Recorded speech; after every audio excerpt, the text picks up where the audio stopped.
दोस्तों, आज के इस वीडियो में हम आज़ादी के बाद भारत के सबसे पहले शिक्षा मंत्री यानी मौलाना अबुल कलाम आज़ाद के बारे में बात करेंगे कि उन्होंने इस देश की आज़ादी के लिए क्या क्या कुर्बानियाँ दी और आज़ादी के बाद उन्होंने इस देश को क्या दिया। तो दोस्तों, वीडियो में बने रहें। जनरल नॉलेज से जुड़ी वीडियो है जो शायद आपके काम आए। दोस्तों, अगर वीडियो अच्छा लगे तो वीडियो को लाइक कर दें, शेयर कर दें और चैनल को सब्सक्राइब करना ना भूलें। दोस्तों, मौलाना अबुल कलाम आज़ाद का जन्म 11 नवंबर 1888 को मक्का में हुआ था। इनका असल नाम अबुल कलाम ग़ुलाम महिउद्दीन था, जो बाद में मौलाना अबुल कलाम आज़ाद के नाम से मशहूर हुए। इनके पिता का नाम मौलाना खैरुद्दीन और माँ का नाम आलिया था, जो अरब से ताल्लुक़ रखती थी। मौलाना आज़ाद के पिता मौलाना खैरुद्दीन 1857 में अपने परिवार के साथ सऊदी अरब चले गए, जहां मौलाना आज़ाद का जन्म हुआ। मौलाना अबुल कलाम आज़ाद जब 2 वर्ष के थे तब उनका परिवार 1890 में भारत वापस आ गया और कोलकाता में रहने लगे। मौलाना आज़ाद ने कभी भी किसी स्कूल या मदरसे में दाखिला नहीं लिया। मौलाना आज़ाद की इब्तिदाई तालीम उनके पिता द्वारा उन्हें दी गई। मौलाना अबुल कलाम आज़ाद का संबंध एक मुस्लिम परिवार से था, इसलिए शुरुआत में उन्हें इस्लामी तालीम ही दी। हालांकि बाद में उन्होंने साइंस टेक्नोलॉजी की भी पढ़ाई की। मौलाना अबुल कलाम आज़ाद का IQ लेवल कितना तेज़ था, इसका अंदाज़ा इस बात से लगाया जा सकता है कि उन्होंने केवल 11 साल के उम्र में उर्दू, हिंदी, फ़ारसी, बंगाली, अरबी और इंग्लिश जैसे कई भाषाओं में महारत हासिल कर ली थी। जब मौलाना आज़ाद 11 साल के थे तब उनके माँ का देहांत हो गया। 13 साल की उम्र में ज़ुलेखा बेगम से उनकी शादी हो गई। मौलाना अबुल कलाम आज़ाद एक वैज्ञानिक तो थे ही, इसके साथ साथ वो एक बेहतरीन राजनेता, कवि और पत्रकार भी थे। देश की आज़ादी के लिए उन्होंने अपने पेशेवर कामों को छोड़ दिया और देश की आज़ादी के लिए बाकी लोगों के साथ काम करने लगे। मौलाना अबुल कलाम आज़ाद गांधी जी के बहुत करीब थे और गांधी जी हर बात पर मौलाना अबुल कलाम आज़ाद से मशवरा किया करते थे। 1912 में मौलाना अबुल कलाम आज़ाद ने उर्दू भाषा में अल हिलाल नाम से एक अखबार जारी किया, जिसमें मौलाना आज़ाद खुलेआम ब्रिटिश सरकार का विरोध किया करते थे। इस अखबार के ज़रिए मौलाना अबुल कलाम आज़ाद हिंदू मुस्लिम एकता की बात किया करते और युवाओं से अनुरोध करते कि वो हिंदू मुस्लिम की लड़ाई को भुलाकर देश की आज़ादी के लिए काम करे। 1914 में ब्रिटिश सरकार ने अल हिलाल अखबार पर प्रतिबंध लगा दिया, जिसके कारण ये अखबार बंद हो गया। इसके बाद भी मौलाना आज़ाद ने हार नहीं मानी। इसके बाद मौलाना अबुल कलाम आज़ाद ने अल बलाग नाम से एक अखबार जारी किया, जो अल हिलाल के तरह ही काम किया करता। लगातार अखबार में देशभक्ति की बातें छपने से ब्रिटिश सरकार को ख़तरा महसूस होने लगा और इस अखबार पर भी प्रतिबंध लगा दिया और मौलाना आज़ाद को गिरफ़्तार करके रांची के जेल में डाल दिया गया, जहां उन्हें 1 जनवरी 1920 तक रखा गया। जब वो जेल से बाहर आए तो उस समय भारत के लोग ब्रिटिश सरकार के ख़िलाफ़ और देश की आज़ादी के लिए आवाज़ बुलंद करना शुरू कर चुके थे। अब मौलाना आज़ाद गांधी जी के साथ हाथ मिलाकर असहयोग आंदोलन किया, जिसमें ब्रिटिश सरकार की हर चीज़ का बहिष्कार किया। 1923 में केवल 35 साल के उम्र में मौलाना अबुल कलाम आज़ाद को कांग्रेस का अध्यक्ष बना दिया गया।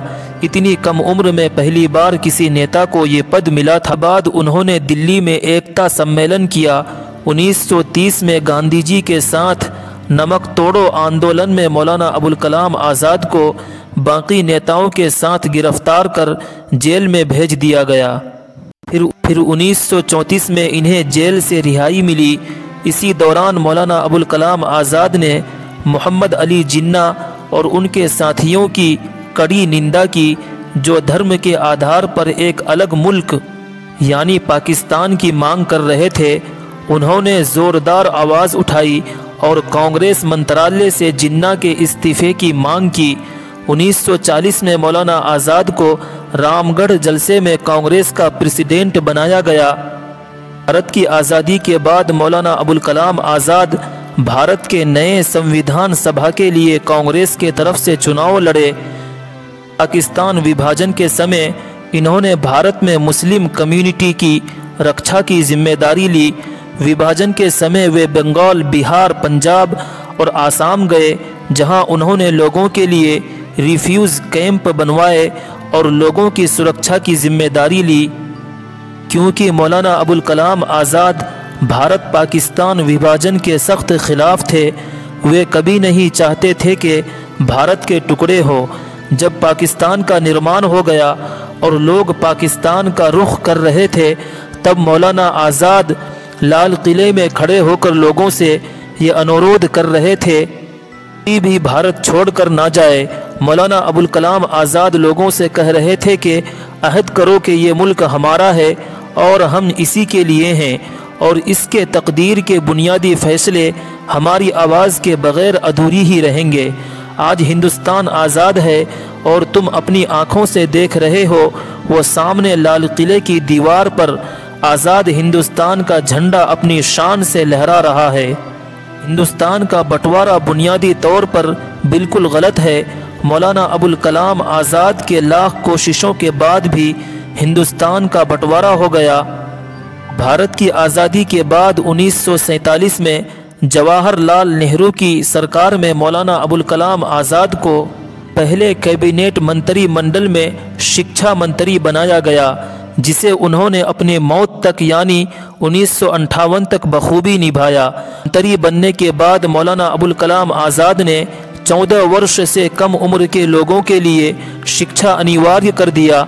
मौलाना अबुल कलाम आज़ाद का मानना था कि अगर देश को तरक्की की ओर ले जाना हो तो लोगों का शिक्षित होना ज़रूरी है।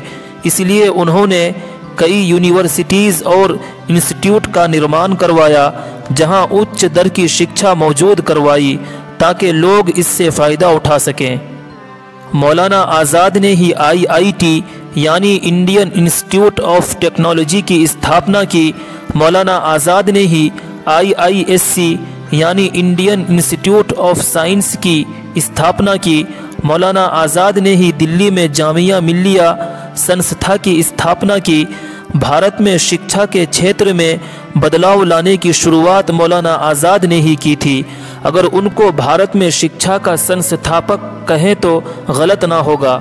मौलाना आज़ाद के कोशिशों का ही नतीजा है कि आज भारत शिक्षा में इतना आगे है, क्योंकि मौलाना आज़ाद जानते थे कि देश की उन्नति एवं विकास के लिए शिक्षा का मजबूत होना बहुत ज़रूरी है।